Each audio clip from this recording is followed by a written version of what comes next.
রাজধানী ঢাকার যানজট ও দুর্ঘটনা খুবই পুরনো বিষয়। তার উপর নতুন করে যুক্ত হয়েছে ব্যাটারি চালিত অটোরিকশা। এর অনিয়ন্ত্রিত গতি, অবৈজ্ঞানিক কাঠামো এবং অদক্ষ চালক, এই তিনে মিলে অনিরাপদ করে তুলেছে রাজধানীর সড়কগুলোকে। যাত্রী কিংবা পথচারী যে কারো জন্য এখন ভয়ের কারণ হয়ে দাঁড়িয়েছে এই যানটি। ব্রেক বলেন বা সাইড নেওয়া বলেন বা যান্ত্রিক ত্রুটি বলেন, যেটাই হোক এটার জন্য অনেক সমস্যায় পড়ে। অটো রিক্সার জন্য জাম লাগতেছে, তারপরে অ্যাক্সিডেন্ট হয় অটো রিক্সায়। কালকে রাত্রে একটা হচ্ছে, এটা বিচার করছি আমি। এটা মেইন রোডে নাও, এটা যদি মফস্বল আপনার অলিগুলিতে চলে, এটাই সবচেয়ে উত্তম হবে। যে পরিমাণ চার্জ খায় ব্যাটারিতে, আমাদের সমস্যা হচ্ছে তো। আমাদের তো যদি ঢাকা শহরে থাকি আমরা, কারেন্টের সমস্যা হচ্ছে না, ইলেকট্রিসিটি। গ্রামাঞ্চলে খুব খারাপ অবস্থা। বুয়েটের অ্যাক্সিডেন্ট রিসার্চ ইনস্টিটিউটের তথ্য অনুযায়ী গেল বছরের জানুয়ারি থেকে অক্টোবর পর্যন্ত ব্যাটারি চালিত 3 চাকার যানবাহনের কারণে সারা দেশে মোট 900টি দুর্ঘটনা ঘটেছে।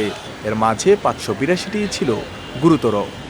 গবেষকদের দাবি, এই ব্যাটারি চালিত অটোরিকশাকে ঘিরে দেশে তৈরি হয়েছে প্রায় 20,000 কোটি টাকার ইন্ডাস্ট্রি। এর সঙ্গে জড়িত দেশের নিম্ন আয়ের মানুষদের বড় একটি অংশ। কাগজে কলমে এটি বন্ধ করতে চাইলেও বিশেষজ্ঞরা মনে করেন এটি বাস্তবসম্মত হবে না। তাহলে কি এর সমাধান নেই? যেখানে সমস্যা আছে সেখানে আছে সমাধানও। চীন ও ভারত ব্যাটারি চালিত রিকশা নিয়ন্ত্রণে কার্যকর নীতিমালা গ্রহণ করেছে।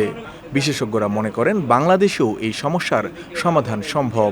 এর জন্য প্রয়োজন যানটির কাঠামোগত পরিবর্তন, ড্রাইভিং লাইসেন্স, বাধ্যতামূলক নিবন্ধন সহ একটি সুনির্দিষ্ট নীতিমালা।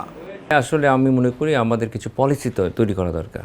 এই ধরনের বাহনের আসলে কাঠামোগত দুর্বলতা আছে, অনেকটা অবৈজ্ঞানিক, এবং যে ব্রেকিং সিস্টেম আছে সেটা অত্যন্ত দুর্বল। হাতে চাপা ব্রেক, টায়ারে গিয়ে চাপ দিয়ে ধরে, এই ব্রেক দিয়ে যে গতিতে আসলে তারা চলছে কাজে আসলে আসবে না। এখনও কিন্তু এদেরকে নিবন্ধনের আওতায় আনা হয়নি, ফলে অনেকটা অনিয়ন্ত্রিতভাবে আমি বলবো জন্ম হচ্ছে।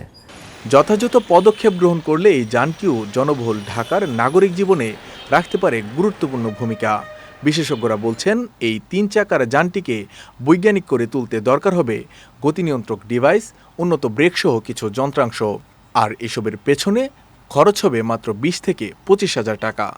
20 থেকে 25,000 টাকা যদি খরচ করা যায়, অনেকটাই কিন্তু এটা নিরাপদ হয়ে যাবে। সেই ক্ষেত্রে সড়কের শৃঙ্খলা বা যানজট দুর্ঘটনা এটাও কিন্তু অনেকটা নিয়ন্ত্রণ করা সম্ভব।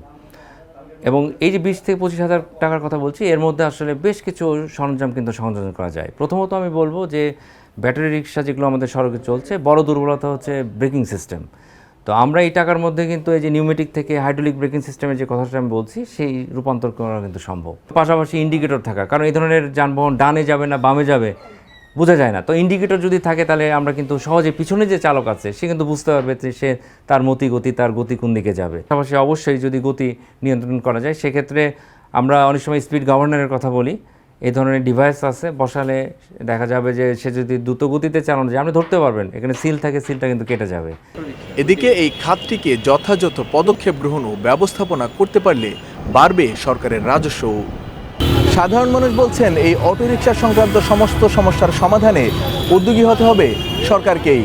আর এর ফলে একদিকে যেমন কমে আসবে যানজট এবং দুর্ঘটনা, অন্যদিকে এই অটোরিকশায় হয়ে উঠবে এই নগরীর একটি নির্ভরযোগ্য এবং সাশ্রয়ী যান। মানিক মোহাম্মদ ওমর, বিজয় টিভি, ঢাকা।